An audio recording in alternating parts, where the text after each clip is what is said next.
On today's episode, I will be talking to a former colleague of mine about her journey to becoming a BCBA.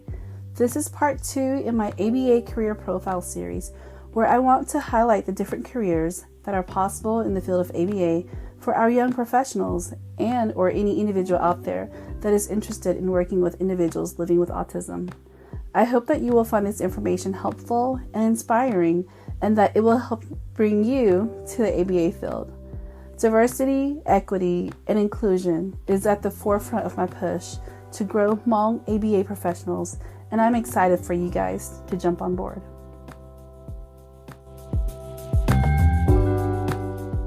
All right. Hello, everybody. Welcome to the Let's Talk About Autism in Hmonglish podcast. On today's episode, I will be doing another ABA career profile, and this time it is with a former colleague of mine.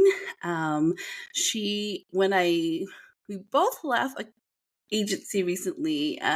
She was in the process of becoming a BCBA. She was still a RBT, but more like a lead behavior technician. So she was handling a few cases, kind of the liaison between the RBT, which you learned about in my previous ABA career profile on an RBT. So as a lead behavior technician, you're kind of the middle management person between the RBT and the BCBAs. And I do want to give some love out there to our fellow BCBAs. So like I shared previously, to become an RBT, you need just a minimum of a high school diploma. But if you have your undergraduate degree and you take a few more extra courses to complete the credentialing for the BACB, you can become a board certified assistant behavior analyst. However, if you go and get your graduate degree, or if you already have your graduate degree, there are still a few classes that you'll have to take to fulfill the requirements to sit to become a BCBA, which is a board certified behavior analyst. And today I'm talking with a BCBA candidate, my friend, Kim Moua Townsley. Welcome to the podcast, Kim. Hi, Tia. Thanks for having me. Of course. Thank you for agreeing to come on. I know you were a little unsure because you're like, Tia, do I have to speak in Hmong? And I was like, no, girl, it's Hmonglish. You have Hmonglish, so. I know. I was like, oh my gosh, my Hmong is not good. Oh, I've heard you speak Hmong before. You do just fine. But I know it's a little there are variations of Hmong, right? There's like Ashal Hmong, and then like the very like eloquent Hmong, and then there's like the very classical Hmong, and all of it's intimidating to me too. So I'm always like, I'm gonna start a new trend. Maybe Hmonglish. Yeah, Hmonglish is good. Yes. So Kim and I worked together for, what was 2 years? And I think you were on a few of my cases as my lead behavior technician. So I, of course, I know what it felt like on my end, but I'm sure on your end, you're like, oh my gosh, Tia's crazy. She's asking me to do like all this stuff. And it was hard because I had a case of anywhere from 6 to 8 at any given time. And so I'm kind of like, trying to see every kiddo 2 to 3, 4 hours a week. Generally, right? And the Kim's the one that's going out there and providing support to the RBTs in the home, or she's making stimulus for me, or she's taking stimulus out there, or she's letting me know what's going on. So we have just a little bit of experience together. But yeah, Kim, tell me about your experiences working in the field of ABA, because I believe the clinic that we both came from, that was your first stop, right? That was your first clinic that you ever worked at? Yeah, so the agency that we worked at, that was the only agency I've ever had my foot into the field of ABA. And I was in that position for like a little over 5 years. Wow. And I'm trying to think. And I worked with some individuals at the school as well. And then I also, the age range that I worked with was like 18 months to age 21. So I Wow. really do enjoy like seeing all the kids like grow up to be like Yeah. adolescents, and then and then their adulthood, which is something Mhm. that I'm also like interested to because it's like you don't really hear about those individuals that leave the program, right? Right, So I'm yes. always like interested, like what happens next, you know? Absolutely. So, what brought you to ABA? Was it one of those jobs that you just kind of like fell into and you're like, "Oh, I love this," and you stayed, or um So with this job, so I had to like rewind a little bit. it's been 5 years. It's a long time. Yeah, I'm very impressed. so I like so I'm a Christian, so I was Mhm. attending a Hmong church actually, Mhm. and one of the Hmong person, he had a disability, and I think it was like the fear and the uncomfortableness that I felt with around Mhm. individuals with disability that I felt like this, like I don't know how to fix it, right? It's like, okay, every Mhm. time someone's acting up or having a behavior, like how do I handle these Mhm. situations? So I think I prayed a lot, and I think my solution was actually to be in the field, like surround myself and more of these Yeah. individuals. So I started going to this agency. It's like I call it it's the ERC. It's like it's like a school for individuals with disability, and it ranges Mhm. from like autism to Down syndrome. So I was in that floater. I was going round and round, but they always threw me in like the hardest classroom. Yeah. Like there's like behaviors left to right. And I just remember one of the teachers there was like, Kim, you should really go into ABA. And I was like, what the heck is ABA? And she was like explaining to me what ABA is. And she Mhm. has a daughter who is on the spectrum. And at first, I was like, no, I'm going to continue my 4-year education to become a human resources. Uh-huh. And then Which you would be amazing at because 'cause you're such a good people person. I enjoyed it until I had to like start dealing with like truck drivers because that's what I Oh was gosh. doing. Uh-huh. That was a little, that's another story. But anyway, so I decided, okay, let's just try it out because Mhm. what, like who knows what's gonna go. And then I applied at the agency that we're working with, Mhm. and I started as a BT, so behavior technician. I Yeah. wasn't a registered BT yet. Mhm. Um, and I was like, what the heck am I doing? Because I was doing the same intervention every day, Every right? day. Yep. Every day. And I was like, I just remember telling my BCBA, don't ever do this if you're RBT or BT. I was like, this intervention doesn't work. I was just like, Uh-huh. whatever we're doing is not working. But what I really didn't see or understand is that I was reinforcing the behavior that the BCBA was looking for, and I was just Mhm. like, why do I keep have to tell him to match a cup? You know, I was being very Uh-huh. sassy. Um, and then all of a sudden, this kid that I was working with, like, Match the cup. he matched the cup, and I was like, whoa.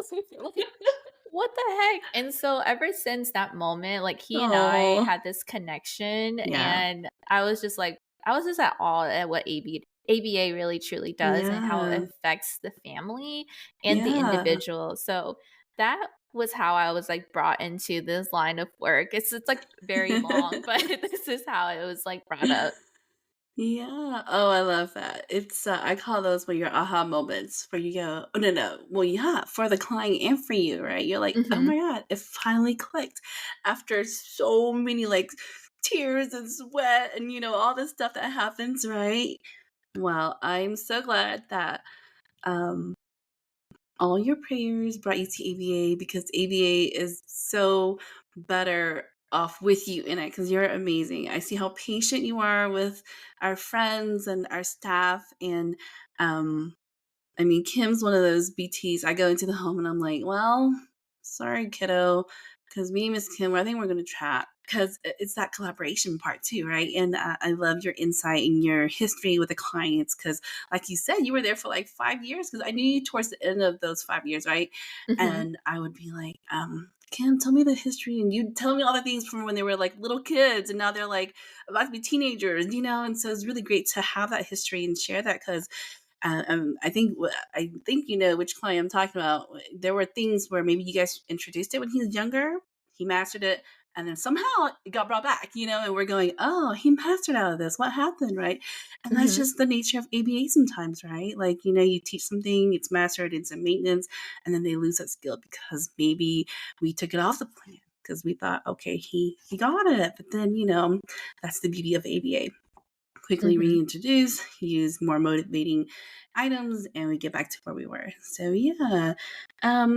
Well, okay, you told me about what brought you to this line of work, but then like Kim, what keeps you motivated to stay so much that you were like you came in as a BT, and just for clarification, that is a behavior technician. So if you want to be a registered behavior technician, you have to take a test with the BACB, which is the Behavior Analysis Certification Board. Action board, I yes. feel like we use the same letters, back and forth. I get how that can be so confusing. And my sister, I had her listen to a few of the podcasts just to, for quality assurance. And she goes, that's a lot of acronyms. I was like, I know, but that's just what they are. You got your ABA, your RBT, your BCBA, BCABA, the BACB, a lot of them. But after saying those over and over and over for a few years, you finally get it. So Kim started off as a BT, she became an RBT, and now she loves the field so much. She wants to sit for that big, big, big exam to become a BCBA, right? So you have your master's and Mhm. I have my master's of science in behavior analysis. awesome. My school was in it's Simmons University. Yeah. It's in Boston, so it Okay. was an online course. Hmm. Yeah. So you received your graduate degree and then now you can sit and then you had to take your, applied behavior analysis courses that were either, you know, intricately, like incorporated into your curriculum. And then now you Hmm. can sit to become a BCBA. And I'm just curious to know, Kim, what keeps you motivated to stay in the field?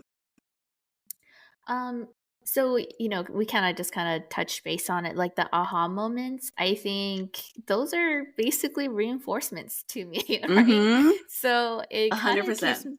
keeps me motivated, keeps me like, oh man, like what else can we do? Like what else can we teach? Mm-hmm. Also, since I really like kids and just hang out with kids, sometimes I am like, yeah, let's do this, let's do this, let's play, let's do this. I so that kind of keeps me motivated, and also I'm trying to think what else keeps me motivated. I think it's difficult when you're doing the same thing, right? Like if you're seeing the same person Monday through Friday, but my job, I was able to like see different individuals a week. Mm-hmm. And that also kind of keeps me motivated because I'm like, whoa, I get to see John here and then Sally tomorrow and then Yeah. so forth. So it gets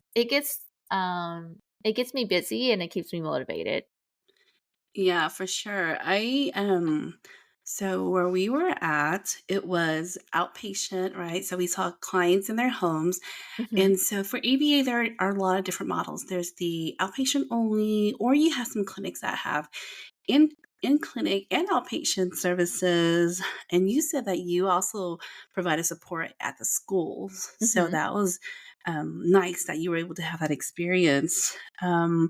So I mean, we already talked a little bit about your path to obtaining your BCBA credentials. So on your way here, Kim, did you experience any barriers or roadblocks? And I do want to share, if it's okay. Hmm. Kim just told me that she got the approval yesterday, yay, from the BACB to sit. And Yep. so, yeah, I'm so excited for you to join our Hmong BCBA groups. I don't know that an actual group exists, except for ours. Even then, I know we don't have all of them in one place. But I'd love to do it. Um, and I share this with Linda too, the RBT. I'm trying to like start a Hmong ABBA. Like they have like Black ABBA and Latinx ABBA. I want to do like a Hmong ABBA because I don't know, I don't see any like Chinese ABBA or Asian ABBA, and I'm like, forget it. I just want to do Hmong ABBA. Focus, on being a Hmong clinician. So Hmm. Kim, I'm excited to welcome you to that when you pass here in the next month ish. But yeah, did you encounter any roadblocks or barriers on your way to Yeah. today? Yeah, so I mean, I think one of the first things that when you become a beast or trying to sit for the board exam, you have to attain the 2000 hours, right? Yes. Oh wait, So it used to be 1,500 for 15. me in Now it's like 2018. 2000 for Oh my me. gosh. So it's all this math calculation, right? So it's just like, okay, I have to get like 400 and something hours a month, and a BCBA needs to sign it. Mhm. So one of the barriers I would say was one of the BCBA that was supervising me. She was leaving the company, and Sorry, I'm um, giggling because when that BCBA left, Kim was like, "Oh man, what am I gonna do? It's okay. I'll ask Tia." And then I had to tell Kim that I was leaving too. yeah, so it was actually Tia. I'm just No. kidding. Just kidding. So it wasn't Tia, but the BCBA was leaving, and so I had to like figure out how I'm gonna get my supervision hours. Yeah.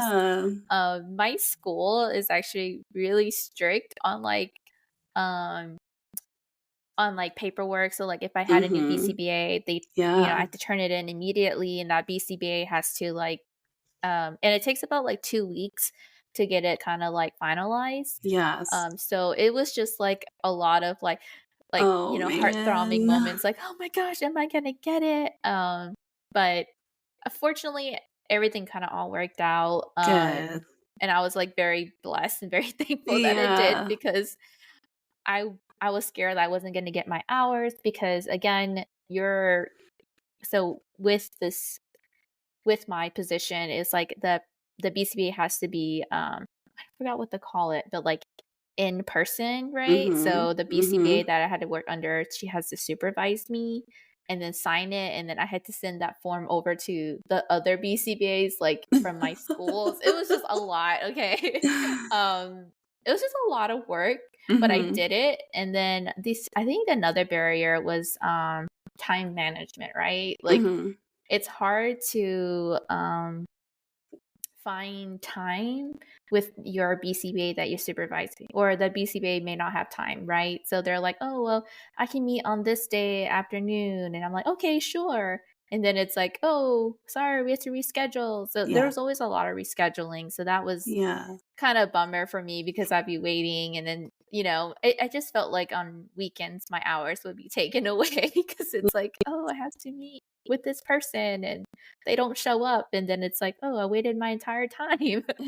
So it's like one of those things where you just kind of be like, Ah, oh well, kind of have to.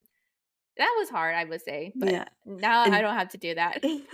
just for clarity, I was never Kim's mentor She was BCBA. I was she was about to never. be, but then I left. And Yes. so, yeah, I would have loved to have been your supervising BCBA. Um, oh gosh, what was I going to say? So, there's a few things with the supervision. Um, you worked in a clinic where you had on-site BCBAs and like it was Yeah. kind of like built into your role, right? That Mhm. you knew they would provide supervision for free, and you were able to advance to that role as a lead BT. So then that was understood that, while you were studying to be a BCBA, you would get that mentorship and your supervision hours were uh, paid for you, right? Like just by Right. you Mhm. working.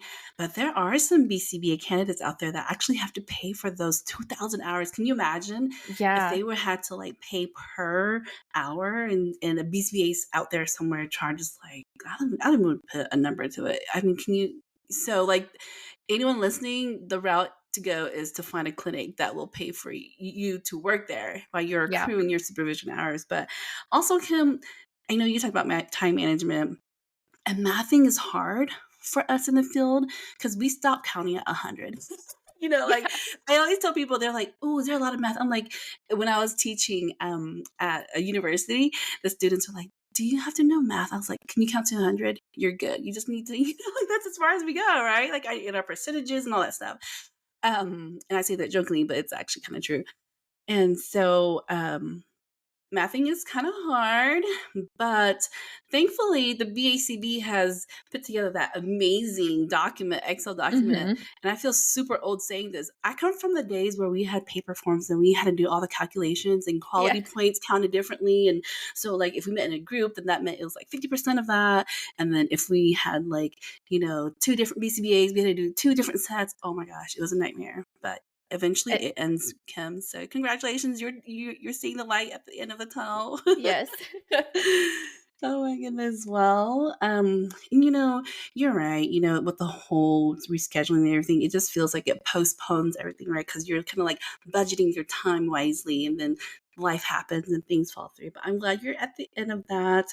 Um, and so yeah, I guess that those are just some barriers and roadblocks. But like, how about your mentorship experience?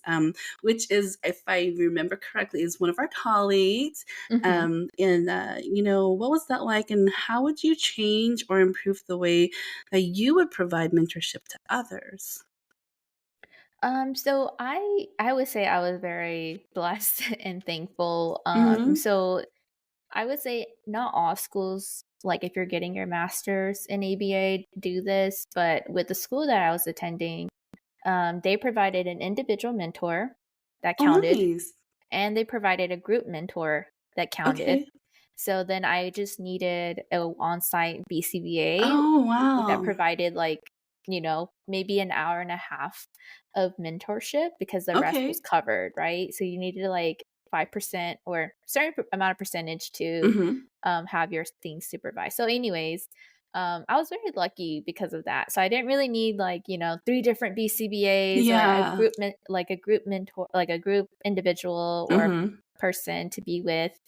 Um, I just needed one, and then my school provided the rest, which was really, really awesome. I don't know, Yeah. like, if I always recommend my school, even though it's like it's Mm-hmm. pricier, but it's also like they provide you like the mentorship, and that's like Right. awesome. And they're different states all the time, you know. Mhm. I had one mentor, but he stayed in Florida, and he was awesome.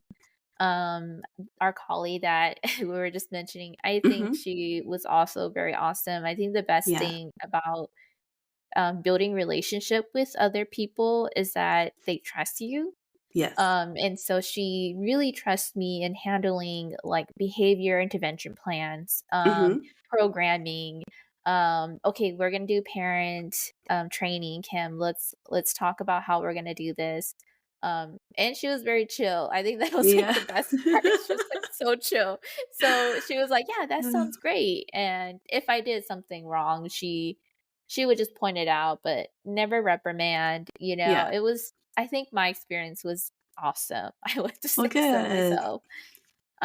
Some things I would change, again, it's I think I'm more, I think the only thing that I am different from the BCBAs or the mentorships I've experienced is, like, I'm very, on the dot. So I'll be like, Uh-huh. "Okay, we're meeting at 7:30, be there." Like, I will be there at 7:30, Yeah. and I will make it, like, a continuous thing. But I get it, life happens. Right. So, and I think one thing too, as you're sitting for the board exam, just be adaptable and flexible, which Yes. you kind of have to, especially when Yes. another person you can't control another person's schedule, Right. so you kind of have to be flexible too. Absolutely. I think that's the one thing that, working with the specific agency that we both came from, if Hmm. that agency taught me anything, it was just being more flexible because so many things happen all the time, Yeah. right? Because I mean, I openly admit this. I can be fairly rigid just because previously, just because in order to for me to keep everything orderly, it's like it has to happen like this.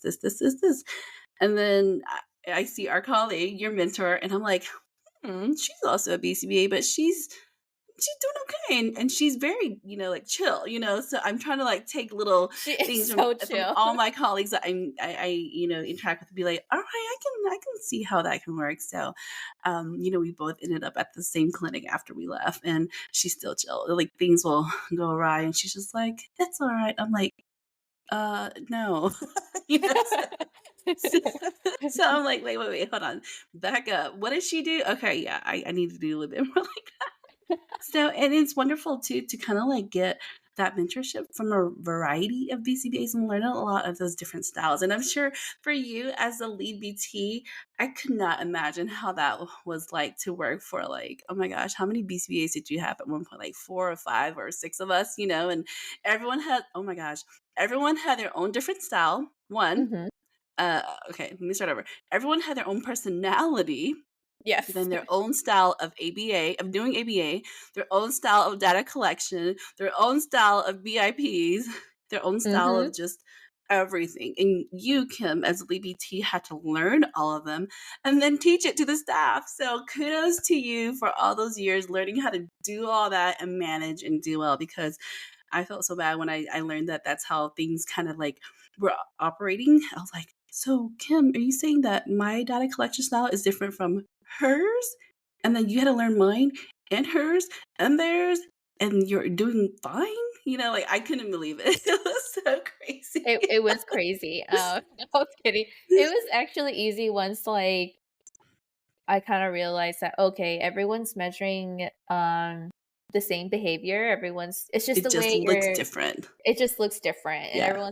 everyone's still collecting behaviors. It's not like you're Yeah. collecting how many flies it flew on the window or something. I know. It was still data collection that I was, "Oh, Yeah. this is simple, makes sense. Okay, got it, let's go on." For the listeners, so it was all paper data, right?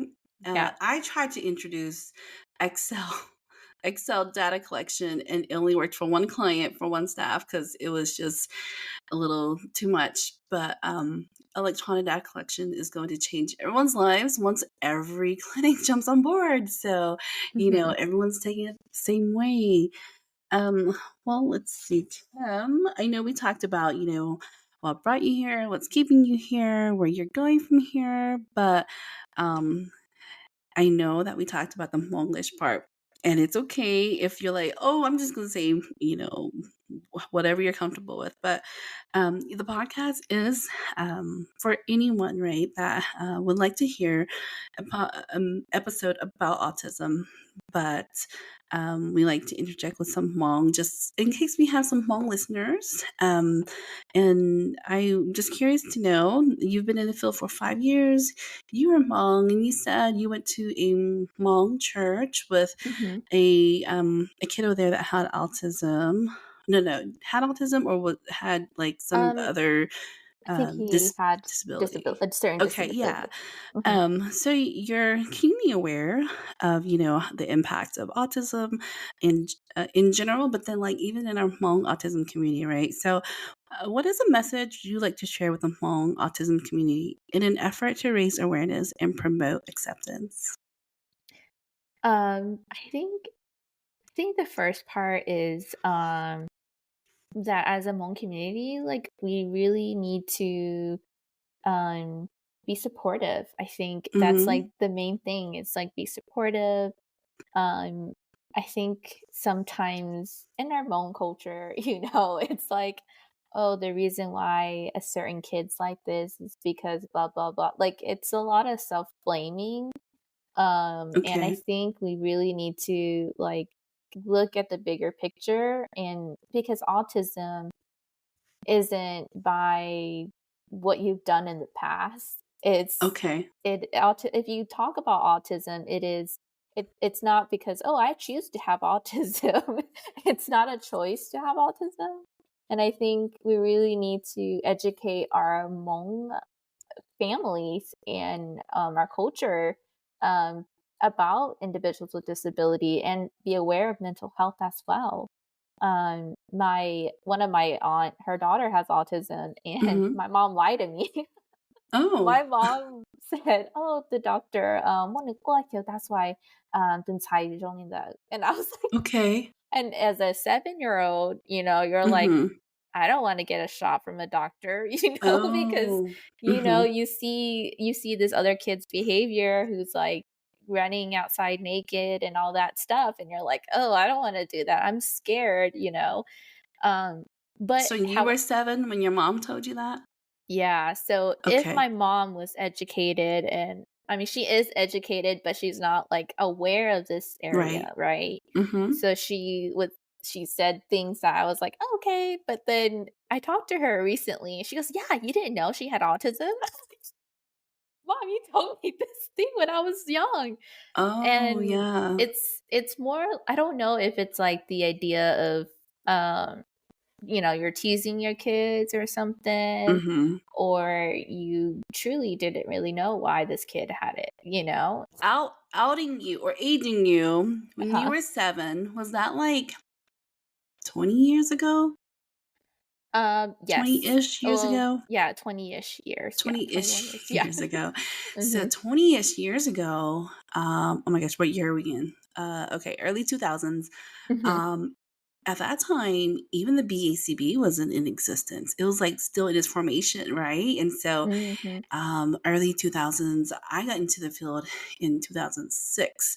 And at that point, we didn't even have BTs. We were called habilitation technicians, right? Or like mentors or whatever. So, like, the field was still so young and not really tackling ABA or autism the way that we are now with, like a whole credentialing field like this, right? Or board or licensure, all that stuff. It was just everyone trying their best. And so, yeah, and that's in our mainstream community. So imagine in the Hmong community, hiya, chibao, right? Hiya, Right. and if I may say so, hiya, hi lu, hi lu. It doesn't make sense like that, right? Like, oh, she Right. got a shot, and now she's like that. So yeah, I can totally understand why your mom, used her best educated guess to share with her 7-year-old, like, that's what happened. But also, too, though, if we look back, Kim, do you think maybe, like, because, a few years ago, I mean, I think us in the field, we've been trying our hardest to debunk this debate about, like, do vaccines lead to it, right? Do you Mhm. feel like maybe that's where she got the idea that, she got a shot and then afterwards she changed or something like that? Yeah, there was a case. Funny, I took this course. I took a Yes. course about autism spectrum disorder, Uh-huh. and they mentioned that the FDA was like, "Oh yeah, this certain vaccine causes autism."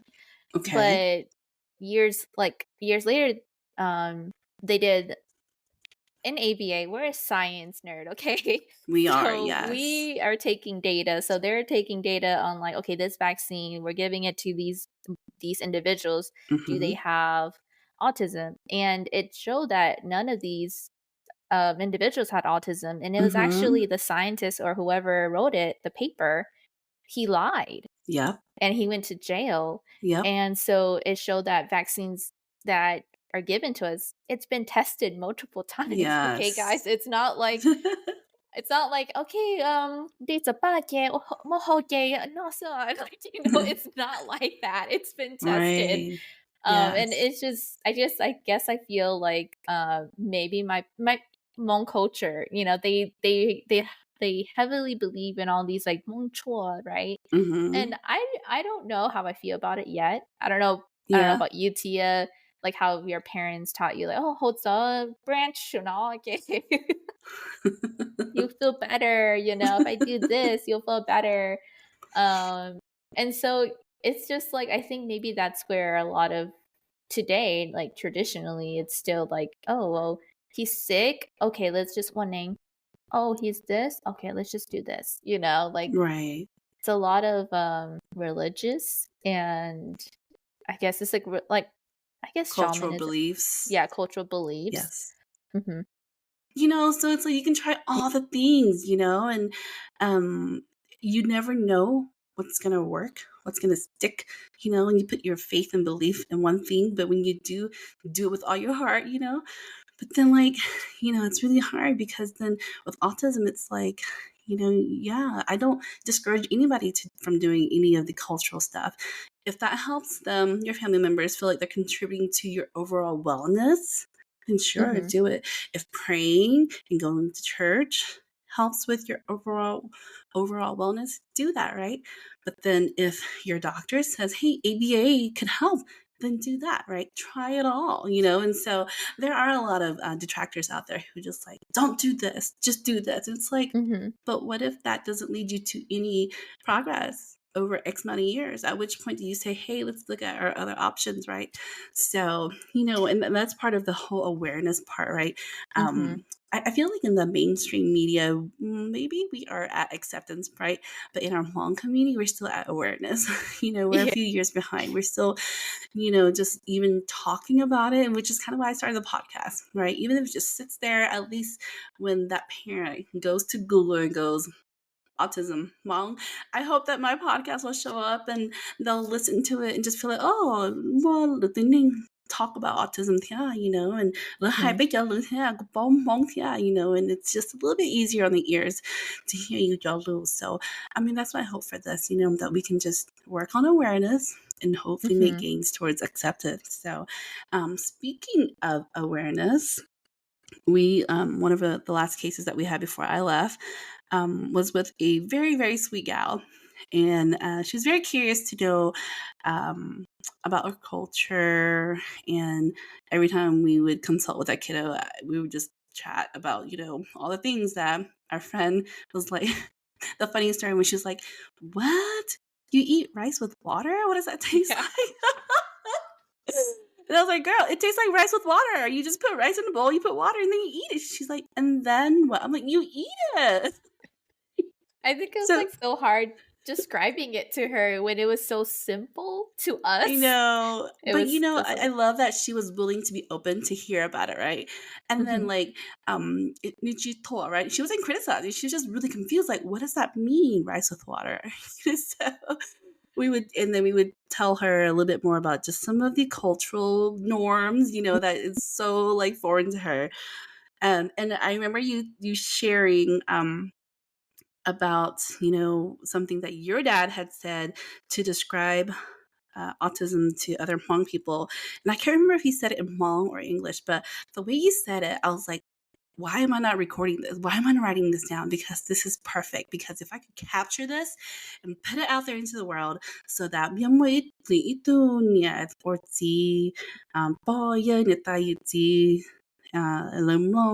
or even bigger, right? Autism mini ini pun itu me and the more autism that she and this is something that we talked about on the podcast before. You know, this is kind of a buzzword out there that a lot of people in this field don't like to use, but tức rồi bây giờ mọi người thì như tứ trong linh ok nè yo ya như tứ chỉ trong linh nữa mua á chỉ đó chỉ đi bắt hơi tiền nữa mua autism yo đó chỉ and then you know, because we don't have a word for autism people hay là autism right, actually to explain it it's going to require a few sentences, and those Mhm. sentences, you know, I just talked about this in my last episode, is like it's black and white, but at the same time, it's so many shades of gray too. Because you can say, "Yo, ni mo autism, toka danu ta nu deja nu yo chinchia kalu kamo." So then you kind of generalize and go, okay, every person with autism, when I talk to them, they won't look me in the eye. And then you meet the one that does, and you're like, well, then they don't have autism, right? So it's really confusing for us to explain that to Jalal. So, Kim, would you please share with me again what your dad said to describe autism to other Hmong people who are curious to know, like, be I'm slowly coming around to this word. Um, you know, the first word they'll say is right? And it's easy to say to call it exists already. So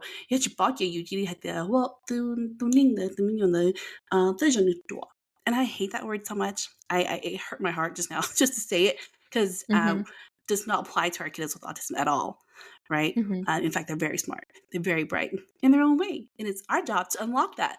And so when Hmong people immediately go to that word, I'm like, oh, cringe, you know, because I'm just like, how can I explain this to you in a way that makes sense, that can build compassion in your heart, empathy in your heart to understand that there's so much more that you're missing out on.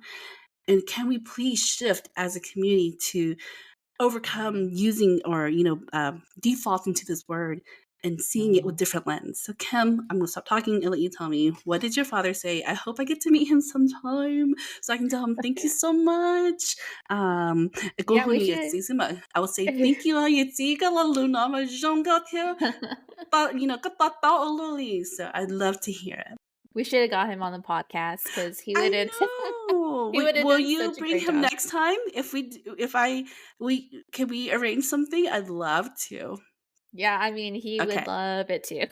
Okay. Well, Uh, all right, Kim. We're gonna do another episode with you and your dad next.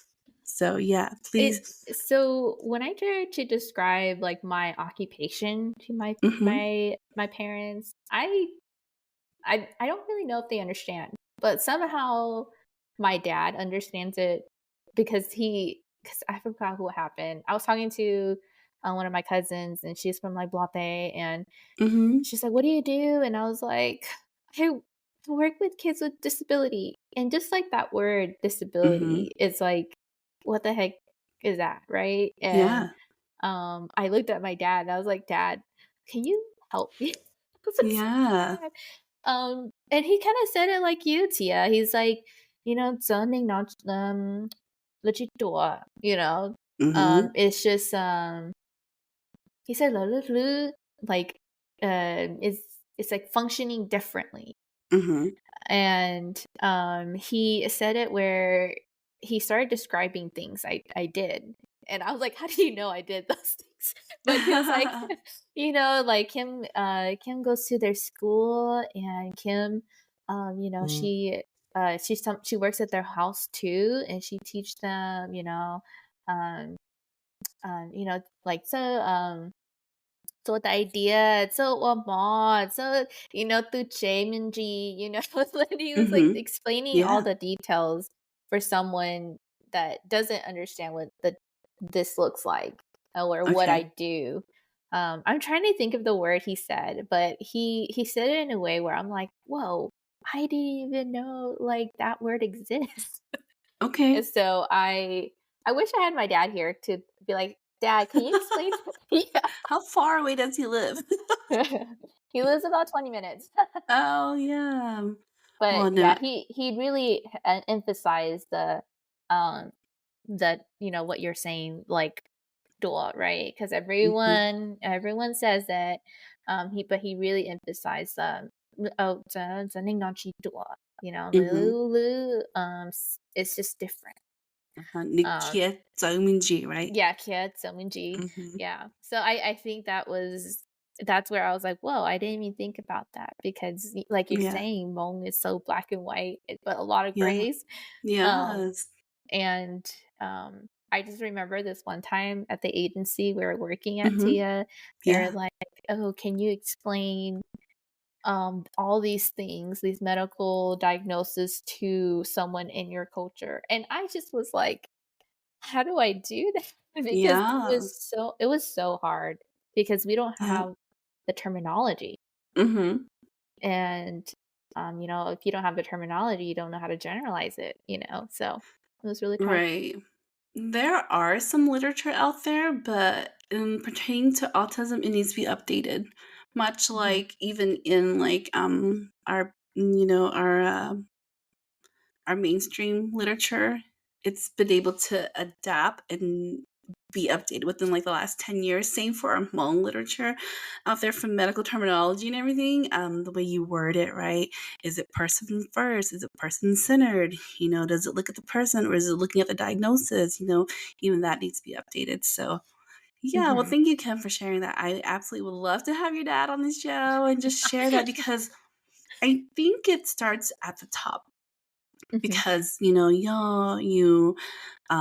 so let's say for example you are young and you have a child on the autism spectrum and you get all your information about life from your parent and they get their information from their parent and the message is what disability gay yali nali nali na and then you grow up thinking that that's your framework and then it's your child and you're like no that's not true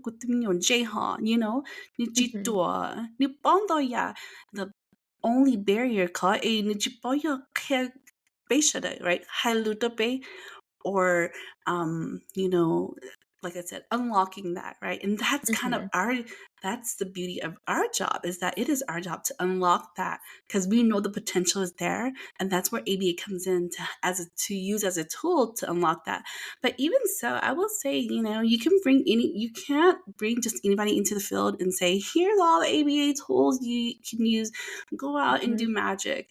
If you don't have a true heart and passion for this, you're not going to unlock anything, right? You're just going to get really frustrated and burn out, and you're going to leave. And that's fine too, because, you know, we want people to stay who are passionate, right? Who are here for the right reasons, who are going to do the same thing every single day until we get to those aha moments, you know. So thank Mhm. you, Kim, for joining me, and thank you for just sharing your journey to becoming a BCBA. I'm excited to hear when you pass, and I'm just excited to see how many more lives you're going to change, and I'm just so grateful to know you. Thank you, Tia. Thank you for having me. Absolutely.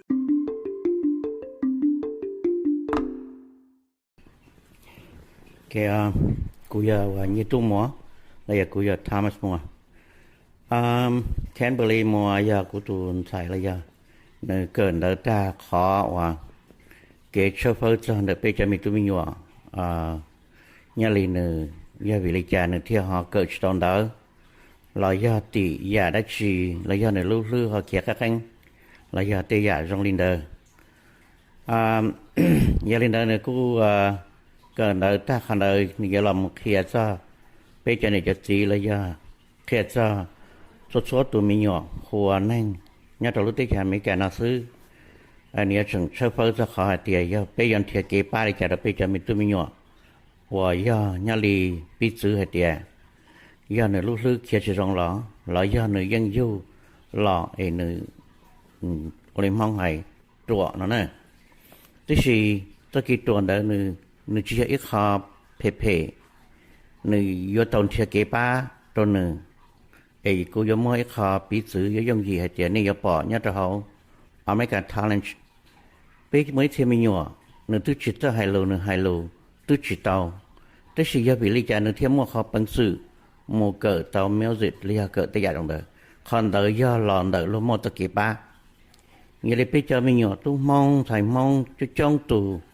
còn đời bị giờ bây giờ một cho tôi xài cỡ đời một số phơi cho tên nó là kia tôi cho mình tôi nhỏ chị giờ lên nói dù là họ chỉ bao lo cho lũ rong chị lo là họ chỉ bao dù cho lũ rong chị giờ lên nói lo tốt kia trở lên lo kế bản sự ba dù sư chị giờ nói bây thêm một tên tu tên thầy họ một cỡ ta tên nó là kia đâu bây giờ này mong là cô sa cọ bây giờ đây tàu nạp thử là do sai muốn nông kỳ vì hết tiền lợi tôi một cỡ là kia đâu bây giờ mình tôi nhỏ giờ lên nói kế ba là tôi nói bây giờ mình tôi nhỏ nữ do yêu là chỉ mỗi phần bùa là do nữ lúc lúc kia anh là do tây giả trong linh đời bây giờ đi chả bây giờ bắt đầu bây giờ mình tụi mình trong linh đời giờ lên nó cũng xa thì họ nói giờ ít họ rong rồi bây giờ này mong chỉ do cái bảo lý thiệt cỡ tiệt sư cũng bỏ bây giờ cho tu cho xài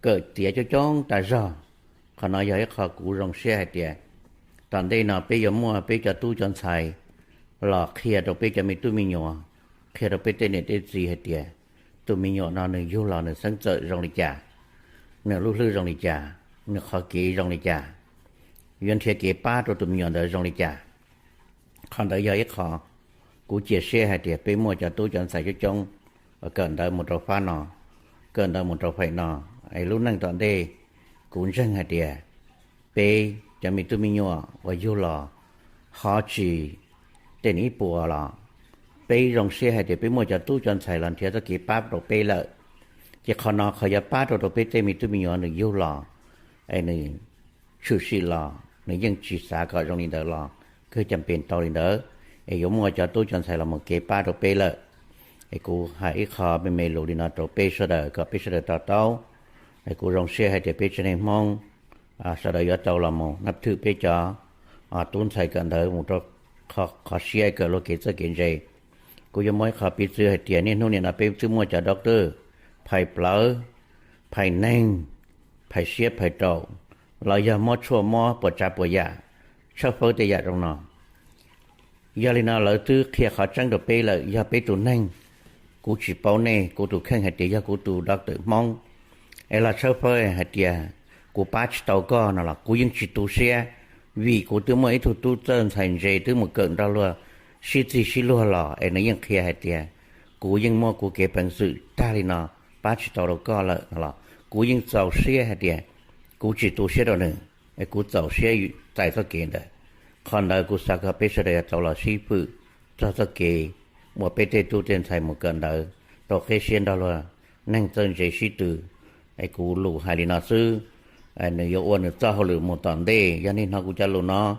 bây giờ tàu lù xuyên đây bây giờ tàu lù xuyên lo một đầu tiên tu tiên thầy cho là một kia tàu bây hết địa giờ lịch cả tàu lịch trả ấy bây giờ một tàu kia xa hết địa chỉ tàu lịch bây giờ xa còn nó bây giờ chỉ một cái cỡ cái bây giờ họ bây giờ xí hết địaนี่โอลินาจิตาโอลินาจิตาไปดูชิมะเกเกยันไปเตดูเต็นไซแล้วมุกเกล่ะแล้วม้วนนังเดียเตตะเกเตินเจละเกเนื้อชียสีนู่นน่ะตรงนั้นสีจะโตชาชงเที่ยเกิดเดียยันในไปเสด็จไปจนในห้องกูปอต่อเดียไปหมดจากตู้จันสายเชียกูตู่ก็ตู่ไปจะไม่ทุ่มหยอมห้องยังเกิดโตขอเชียหล่อป้าเราไปจนในห้องเลิกได้หังลีให้กูรู้ลีนาซื้อว่าเจ้าเราไปจนในจะสีมอง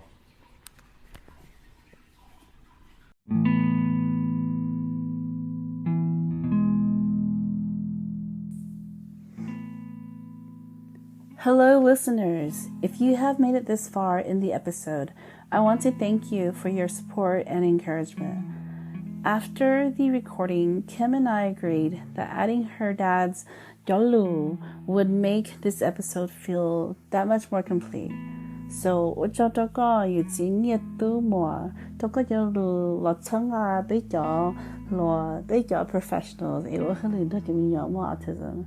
Cú sama sometimes you know, tới rồi you nhớ tới lâu, you know cho lo hay, tới rồi you cố chỉ tao or you chỉ mua cho lo ấy yo, or do you understand? Bây hai đã chỉ bây giờ, chỉ yo chỉ yo ít tới lâu.这啥做这个有老爸被证明有冇 autism brother 咁冇 experience 落個博個電才ở hơn nữa ý lý cái hải for the last 5 years cái博được hơn nữa muốn nung cái có thể đi là ba chân à bây giờ ở hơn nữa đâm nhiều冇autism theo của cho tôi có cho lừa explain hay theo autism do lý cho không mong bắt đầu mà do lý nó đó là một tuần đây chị bé mua cho tôi chân sai bảo ba bây giờ mình nhỏ mua autism là theo nhưng mà lại chỉ là cái chính nông chỉ giống sai chỉ giống mua là nông bé lý cái hải bé nhưng bé ở đây hơn nó là ba bây giờ mong sự so thank you so much and thank you listeners.